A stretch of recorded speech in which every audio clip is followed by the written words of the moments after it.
안녕하세요. 돈테크맨 강동훈입니다. 이번 영상에서 다룰 주제는 근래 들어 가장 재미있는 내용이 아닐까 생각이 드는데요. 아직도 우리가 울고 웃는 비트코인과 가상시장 투자와 현재 만들어가고 있는 새로운 경제 생태계인 토큰 이코노미에 대해서 다뤄보겠습니다. 블록체인이 뭔지 이제 대충은 알겠는데 뉴스나 커뮤니티에서 빠짐없이 나오는 키워드가 NFT, 디파이, 다오, P2E, 웹3 등 어려운 용어들이 많이 쏟아지고 있습니다. 찾아보면 사전적으로는 대충 알겠는데 당최 뭐에 쓰는 건지 어려우셨다면 이번 영상에서 유기적으로 연결시켜 볼 테니까 이거다 하는 인사이트를 얻어가셨으면 좋겠습니다. 이에 덧붙여 하루가 달리 급변하는 시대를 대비하는 방법도 함께 알아보겠습니다. 블록체인은 분산화된 거래 장부 시스템인데 거래 단위를 블록으로 만들어서 무수히 많은 곳에 기록을 나누어 저장해서 처리하는 새로운 기술이에요. 누구나 접근할 수 있지만 기록을 누가 어떻게 갖고 있는지 모르기 때문에 기록을 위변조하는 것은 불가능합니다. 저는 블록체인 하면 딱 떠오르는 단어가 디센트럴라이제이션, 바로 탈중앙화인데요. 현재 사용하는 중앙화와 반대되는 개념이에요. 이전 영상도 함께 참고해 주시고요. 중고물품 직거래를 한다고 가정을 해볼게요. 현재 방식은 거래 당사자 간에 신뢰가 없기 때문에 특정 사이트를 통해서 결제를 하고 물건을 받는 식으로 거래를 하고 있어요. 이때는 수수료가 들어가기도 하고 정책이 바뀌면 따라야 되기도 하고 불편함이 몇 개 있습니다. 만약 어떤 거래를 하더라도 믿을 순 없지만은 믿을 만한 사용자와 빠르게 수수료도 거의 없이 거래를 할 수 있다면 어떨까요?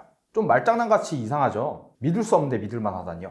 이게 무신뢰성을 기반으로 한 신뢰성인데 무신뢰성은 상대방을 믿을 필요조차 없다는 개념입니다.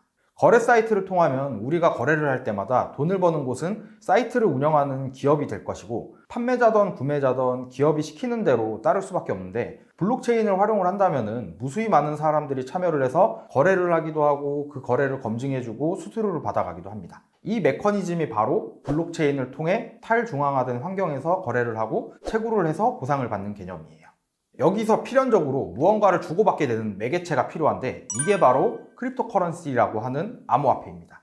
형체가 없어서 가상화폐라고도 하고 쉽게 코인이라고도 하고 토큰이라고도 부르는데요. 각국 정부에서는 보유 중인 자산이라고 해서 가상자산이라고 정의를 했지만 실제 사용하는 개념은 블록체인을 유지시키기 위해 유통되고 있기 때문에 암호화폐라고 통칭할 수 있습니다.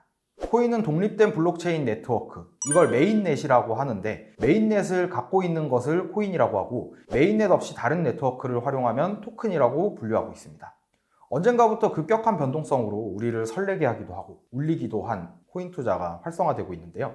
야수의 심장으로 아무거나 샀던 시기가 있었다면 지금은 각 암호화폐들이 어떤 기능을 하는지 알고 투자하는 사람들이 많아졌고 이에 따라서 다양하고 유익한 프로젝트들이 쏟아져 나오고 있는 시기이기도 합니다. 저는 금융투자업에 몸을 담고 있기 때문에 이러한 시장을 자금 조달이나 금융 생태계로서의 역할로 유심히 바라보고 있는데요.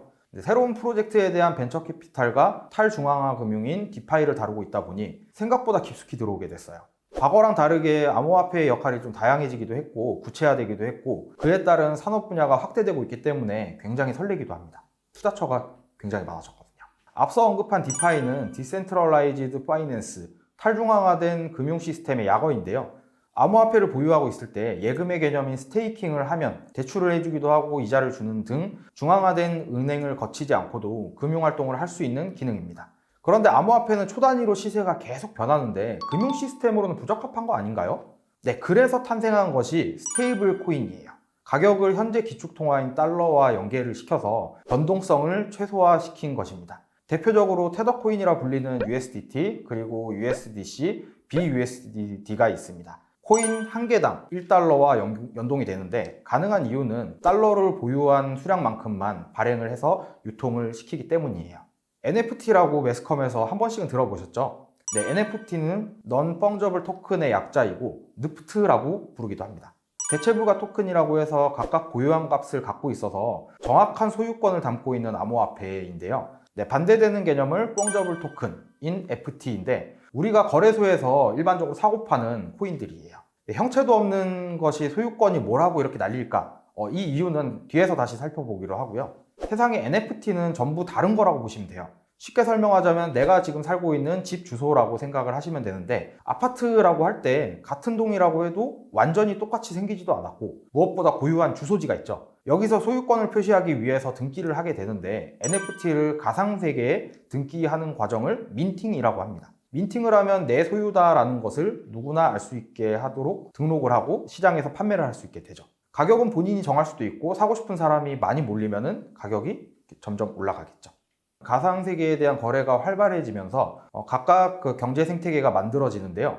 경제 생태계라고 해서 전혀 복잡하지는 않고요. 네, 우리나라에서는 원화를 사용하고 신세계 백화점에서는 신세계 상품권을, 음식점에서도 홍보와 혜택을 주기 위해서 자체 쿠폰이나 상품권을 발행하는 개념이에요. 내가 직접 사용하지 않아도 이 상품권을 누구에게 주거나 팔잖아요. 네, 저는 사업자 모임을 하고 있는데 모임 안에서 자체로 현금화가 가능한 페이를 발행해서 유통하고 있기도 합니다. 네, 어떤 서비스가 생겨서 사람들이 매개체를 서로 교환을 하면서 가치를 주고받을 때 이 개념을 토큰 이코노미라고 정의를 할 수 있습니다.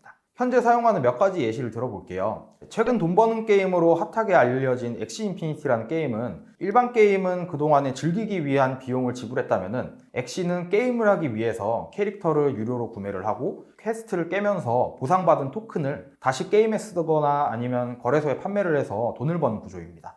이 개념이 플레이 투 어닝, P2E라고 해서 과거랑 달리 즐기면서 돈까지 번다는 개념으로 등장을 하게 됐어요.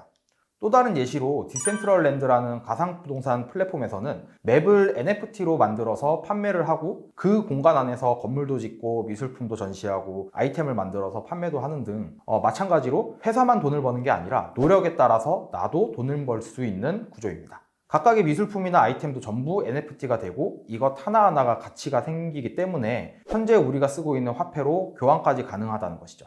디센트럴랜드와 같은 맵이 실제 현실 세계랑 매칭이 되는 환경을 메타버스라고 합니다. 개인의 의료 정보를 제공하면 보상을 해주는 메디블록이라는 서비스도 있는데요. 기존에는 특정 서비스를 이용하면 내 데이터는 자동으로 해당 기업이나 단체에 수집이 되었잖아요. 양질의 서비스를 위한다는 명목으로 수집을 하고 있었는데요. 이제는 개인의 패턴이나 데이터를 중앙화 서비스를 제공하는 기업에게 무료로 제공하는 게 아니라 데이터를 제공한 개인에게 직접 보상을 지급한다는 것이 매력적으로 바뀌고 있습니다. 보상받은 암호화폐는 디파이를 통해 스테이킹해서 추가 수익을 얻거나 거래소에 팔아서 부가 수익을 얻을 수 있는데요. 문제는 당연히 팔 수 있어야 가치가 있기 때문에 현존하는 서비스들은 어떤 것이 지속 발전할지 어떤 게 언제 없어질지 모르는 과도기적인 시기이기도 합니다. 정말 많은 대중이 매력을 느끼는 강력한 시스템이 새로 생겼을 때는 어떤 세상이 올지 짐작이 되지 않습니다. 이렇게 발생한 토큰 이코노미에서 더 발전하기 위한 의사결정은 어디서 어떻게 하고 있을까요? 기존의 서비스를 제공하는 기업의 의사결정 방식은 기업의 이사회나 주주총회를 통해서 결정을 하고 있습니다. 하지만 의사결정조차도 탈중앙화시켜서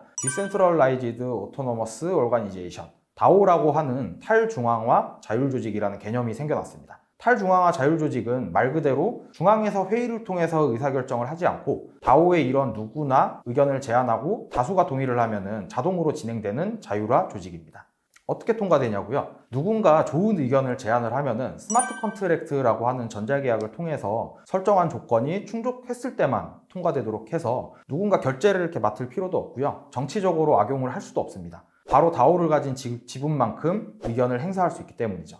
최초에는 거버넌스 토큰으로 기능으로 탄생했지만 의결권을 가지면서 미래에 수익이 발생하면 배당을 지급하는 등 투자 조합으로서 기능도 갖고 있습니다. 미래의 주식 형태가 되는 셈이죠. 개인적으로 다오의 영역이 많이 발전할 것이라 생각이 들기도 해서 추후 다른 영상으로도 자세히 다뤄보겠습니다.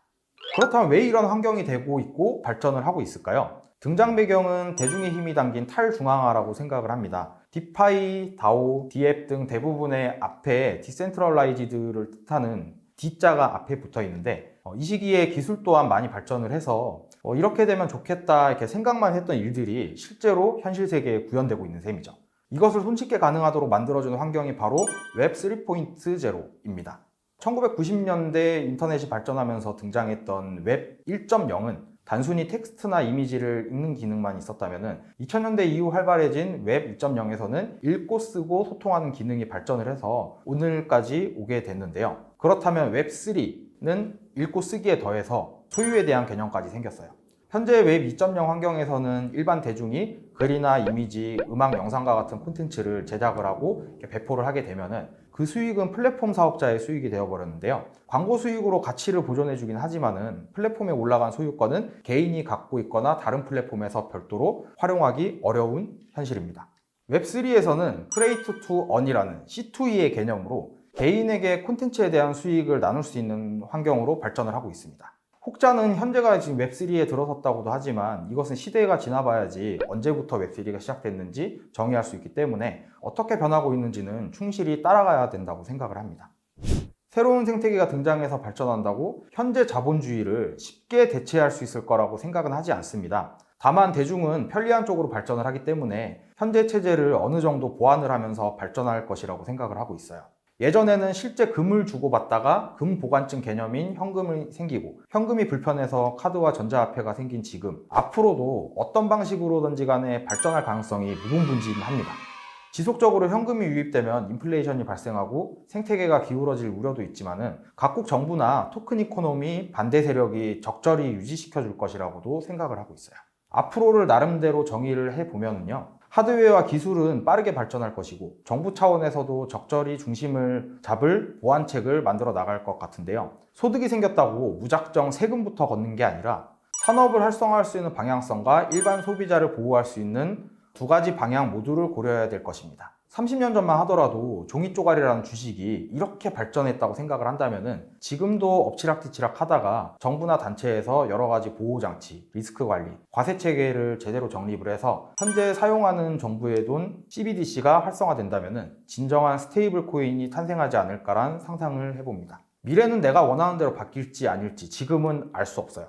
좋은 기술이 생겼다고 해서 내가 당장 뛰어들어서 플랫폼을 개발을 하거나 사업을 하기란 굉장히 어렵습니다. 하지만 그때가 돼서 이거 뭐지? 나랑 상관없는 일이라 생각을 하는 게 아니라 다가올 환경을 맞이하기 위해서 눈에 불을 켜고 나는 그때 무엇을 할 수 있을까? 라는 상상을 해보는 자세가 필요한 시점입니다. 현재 내 성향은 어떤지, 내 직업, 특기는 무엇인지, 내가 좋아하는 일은 무엇인지, 이것을 활용해 얻을 수 있는 지적 재산권은 어떤 것이 있을지 끊임없이 상상해보는 것만으로도 굉장한 가능성이 있습니다.